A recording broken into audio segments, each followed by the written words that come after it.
Hi, guys. So, you're watching the Something Else show. I'm Hana, and we are here in Miami. And I don't think there's ever been a podcast inside of a jacuzzi, but you can just go right ahead and correct me if I'm wrong. So, today I am having a conversation with someone who has a big heart and a strong body. He is a professional athlete whose mission is uh, on helping mothers and people change their lives financially. His name is Jonathan Augustin Fairell, aka Jaffa.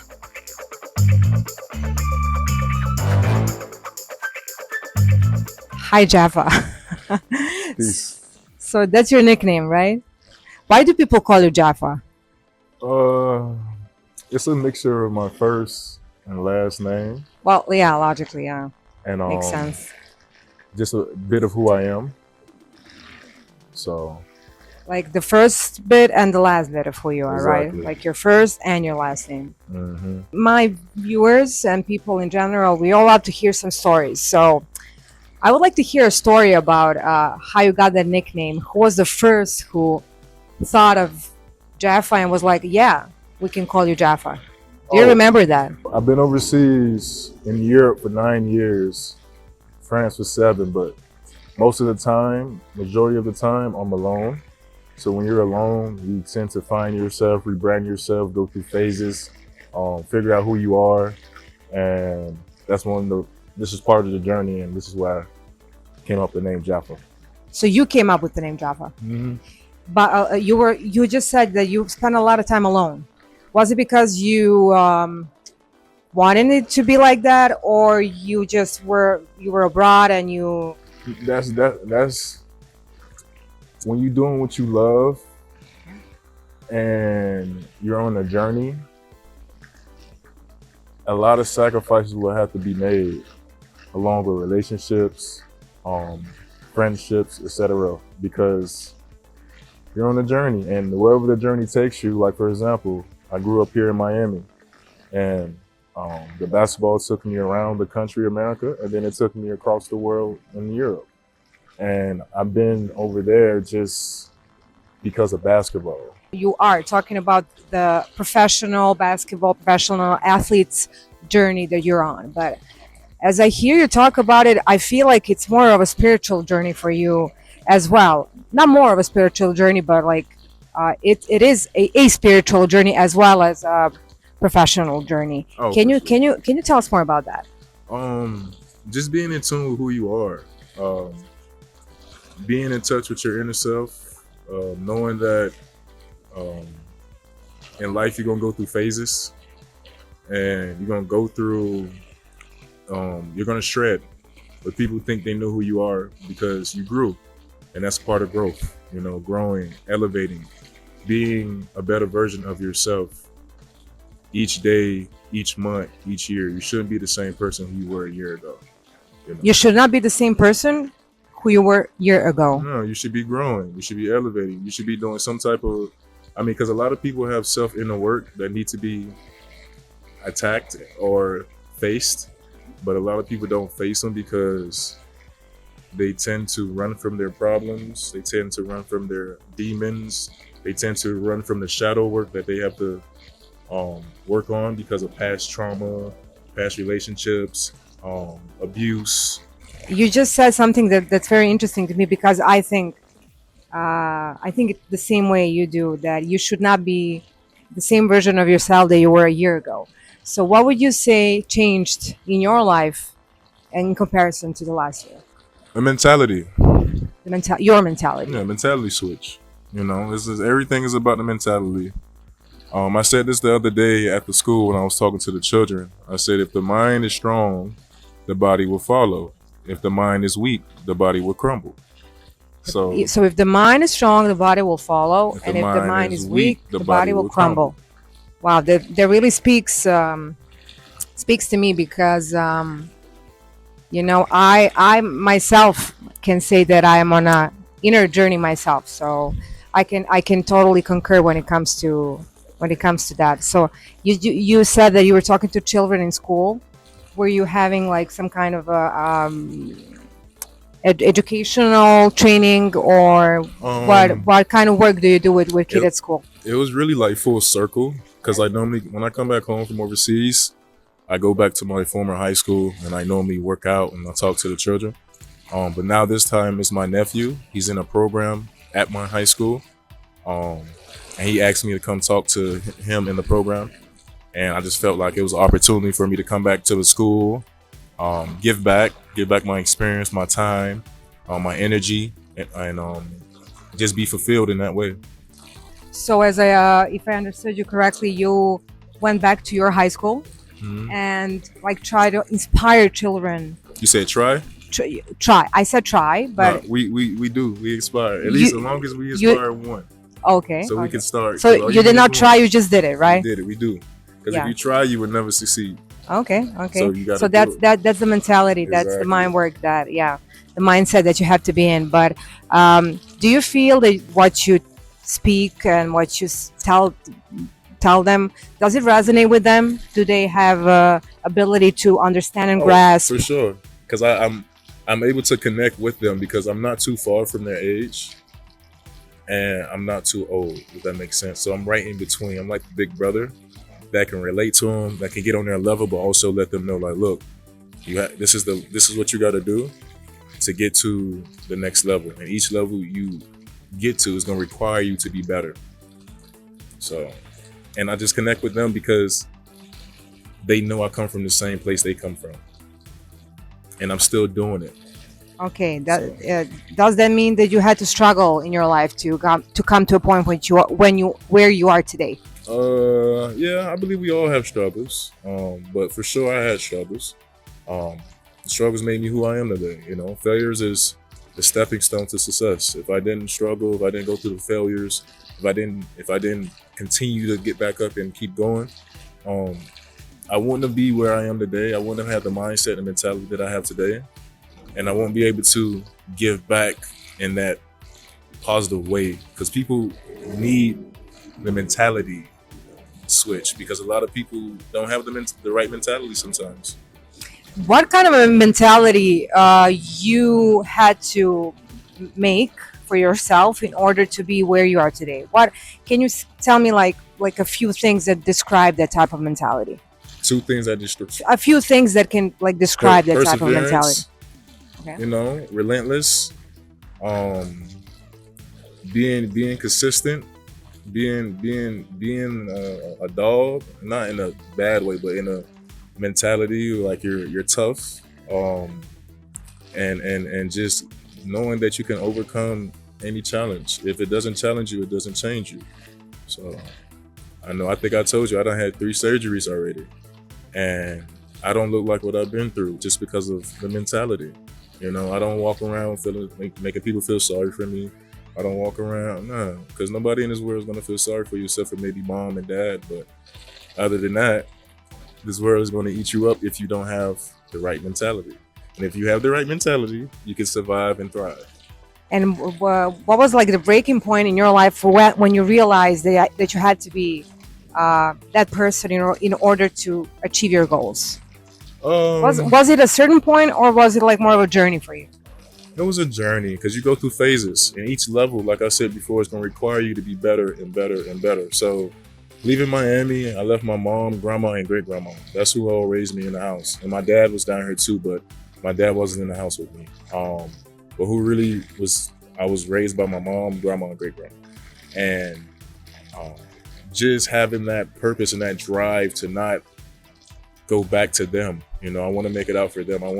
That was my purpose, you know, and it still is my purpose. But now it's, even though my grandmother and great grandmother has transcended up and left the physical realm, I know they're still within me, inside of me, and I still use that fire as purpose, you know. So I don't lose sight of the purpose. I just came up with a question, and this is something that I have been contemplating about for some time. But every man I met in my life that has been raised by a mother and a grandmother was always like this good, like strong male figure. And do you think that the fact that you were brought up by your mother mostly and your grandmother affected who you are today? Yeah. I mean, just seeing their struggles, seeing what my great grandma, my grandma, and my mother was going through. It just made me want to get up out of here and be better, because I know each generation should be better than the last generation, or should be.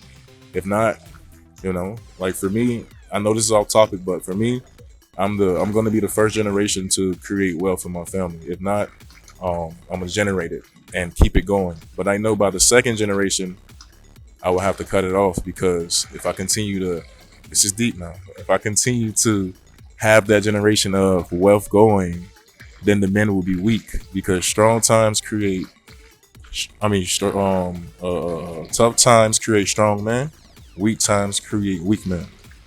Strong times create strong men, and weak times create weak men.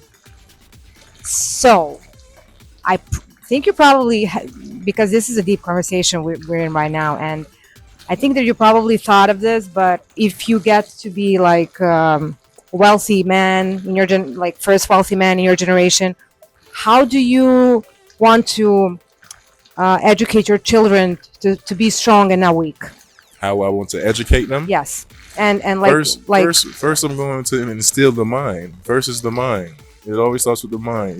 Being able to, may sound strange, but teach them, program them to be able to be strong in the mind before they're strong in the body. And then once they're strong in the mind, then the body will follow. Do you think it would be hard to explain something like that to a kid? Maybe once they get to a certain age, like 4 or 5, because when they're at 4 years old, they're not at that mature age yet to really grasp and understand. Okay. But once they get to 5, 6, 7, and they understand and see what daddy been doing, what mommy been doing, brother and sisters been doing, then they will, because what children like to do, they like to mimic and copy what their mother and father and sisters and brothers do. So naturally, they will follow. Did you copy and mimic some of your older siblings, or your mother or your father growing up? Yeah, my father. Both of my parents are strong. My mother's very strong. She's a warrior. My father's very strong too. He's a warrior too. He's fit like a Nigerian. Like if you look at him, he looks, he did his ancestry route, and it goes back to Nigeria. So, which is crazy. So when you see him, he looks fit. He's strong. He can go like months or years without lifting and still keep that strong built naturally. So I think and I have that DNA too, because it's been almost a year for me since I played basketball, because surgery, and I still look like I can play basketball now. People can see it right now, but you look like you can like jump and slam dunk like in a second, right? Indeed. Let's talk about your professional basketball career for a bit. You had an injury, and you had a surgery, and you have not been playing for some time, right? But you are a player in a French league, and I want to know the story of your journey, like from Florida to France. How did that happen? And I know that home is where your heart is, but do you like it in France? Can you maybe, were you thinking of maybe moving to France and living there? Nah, I can never. But I tell you what, I enjoy France. It's a beautiful country. Different culture for sure.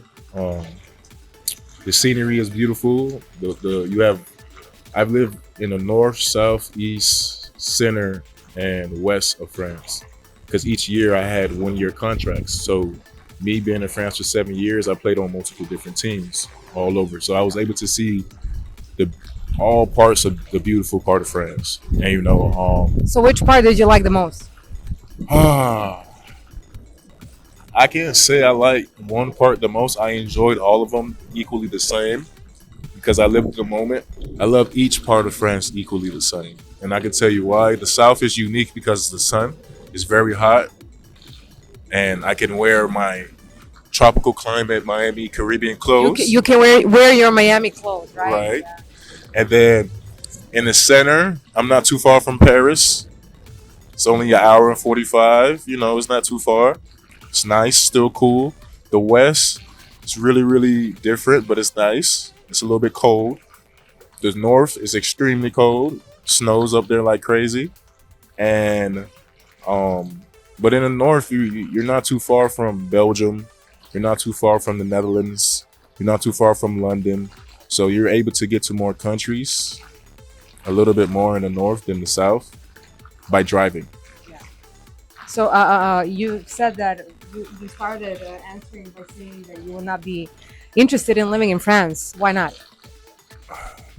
It's just, for me, it's just, some places are, I can work there, I can be there, but to live there and be there forever, nah, I need tropical climate. You know what I mean? I'm a tropical man, island boy. You are an island boy, right? Yeah, man. So I need the heat. I need the hurricanes sometimes. So just a bit. You need a hurricane sometimes. Okay. Sometimes. Well, Category 2, 1. Just to bring that. So we're now in the hurricane season. I believe in Miami, right? Mm-hmm. And it's I have to admit that it's a lot different than I thought it would be. I thought there would be like raining and like hard like tough winds all the time, but it's more of like really like humidity, like unbearable humidity. And I don't know how you cope with that, but I love Miami in December and January. I can tell you that it's the best. So Jaffa, as I said in this like introducing you, I said something that I read in your Instagram bio, and you say in your Instagram bio that you are helping mothers and people change their lives financially. How do you help them? Tell me more about that. So I've invested into myself in the market, being an analyst, being a trader. So with me sowing seeds and spending time into that, I'm able to reap the harvest and understand the skill set of being an analyst and a trader. And now I'm able to help people, mothers, especially mothers, because I know there's mothers that's wanting and needing to be at home with their children, and they have to work, right? They need an opportunity that maybe I can help teach if they're open to, because a lot of people aren't open to it because they don't have the time, and if you have the time, then I can help you. I can help you learn. So you're basically helping mothers who don't have time to work. They have to be with their children, the small children. You are teaching them how to be a financial analyst and like invest in markets, right? Yeah, how to be an efficient trader. How to be a trader, right? Yeah. So do you have like an online course, or do you do it pro bono? I don't have an online course, but I am in a group, in a community, similar like-minded people, called OBG. So I've been with them since November. This is the second group I've been with. First group was another group and I didn't learn anything. So with this group, I've been learning and earning. And since I've been learning and earning, I've been earning. Yeah, we learn and earn at OBG. Shout out to OBG. That's like your motto, right? Yeah. Learn and earn. Learn and earn. I still have a few more questions. Go ahead, knock them out. And this is something that I always ask people who come to my show and who I have an opportunity to have a conversation with. And the first question is, what was the last thing that pissed you off? The last thing that pissed me off? Exactly. I can't read from your face if you're thinking like there are too many things, or you can't remember a thing. I can't really remember. Pissed off? Oh. I don't allow I can't, it has to be something crazy for me to really get pissed off. So you do not get pissed off so easily, right? No, I don't get. For me, I may have a moment when I get emotional, but I'm not pissed off. So what's the difference? Emotional, you may have like, but pissed off is like you going bananas, just breaking crap, or that's pissed off. That's pretty intense, yeah. Yeah. Okay. There's levels. There's But I would say for me, I rarely get bananas. Like I rarely get to break things, but I do get a lot of emotional reactions to many things.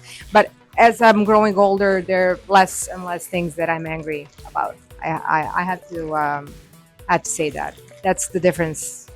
Like we were saying about how you can change yourself in a year and not be the same person that you were. I think that I can say that my goal is to lower Yeah. the number of things that Yep. can piss me off. Yeah. The second question is, I know there has been a lot of smiling in this show, but what was the last thing that really made you smile and happy about something? See my mom come home to me, but because she didn't know I was home, but seeing her face fulfilled, knowing that, because I'm her only child. It's her only child. Yeah, I'm her only child. So when I'm gone, she has that, feeling of always wondering, worrying, etc. So the last moment was seeing my mom happy, seeing that I came home to surprise her. That's really beautiful. That's really beautiful because I kind of understand you. I travel a lot. I'm not my mom's only child, but it doesn't matter. You know how she always, when she sees me, she always has that reaction, and I know exactly what you're talking about. Okay, and the last question, brace for this one. So it's a kind of a tricky question because maybe you will not ever be in this situation, but who knows? But if you knew that you were traveling to a deserted island and you had to bring three things with you, only three things, what would those three things be and why? Okay, for one, a survival knife so I can cut. And That's a good one. I can build. I can kill if I need to kill something to Okay. eat, maybe. Or protect myself. Second, a purifier water machine. Purified Purified water machine. Yes, or purified. Oh, so you can have unlimited amounts of water, Exactly. drinking water. Okay, that's a good one.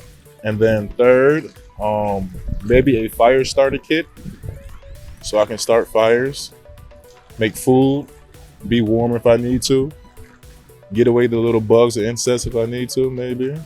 Or some larger animals. Yeah, or some large They're animals. also afraid of fire, right? Yeah. Mostly. hmm So I think those are my three things. Survival, yeah, to survive on a deserted island. Yeah, Good one. thank you. Yeah, Ugh. that was really intense. I've never given it much thought, but if I were to give it like thought, I would probably bring the same three things with myself. Yeah. Yeah, But for but you sure. got me with the purifying water machine. Yeah. That's something that I would never ever think of. Yeah. Think about it though. No, it makes perfect sense. Yeah. Right? Yeah. For sure. Maybe you can be surrounded by salt water, but cannot drink it, so it's perfect. Indeed. Perfect. But we're drinking coconut water. Indeed. So, we're pretty. It's pretty similar to purified water. So Jaffa, thank you so much for being at the Something Else show, Thank and you. thank you Peace. for sharing your story with us, guys. Thank you for watching the show, and stay with us for more interesting convos. Bye.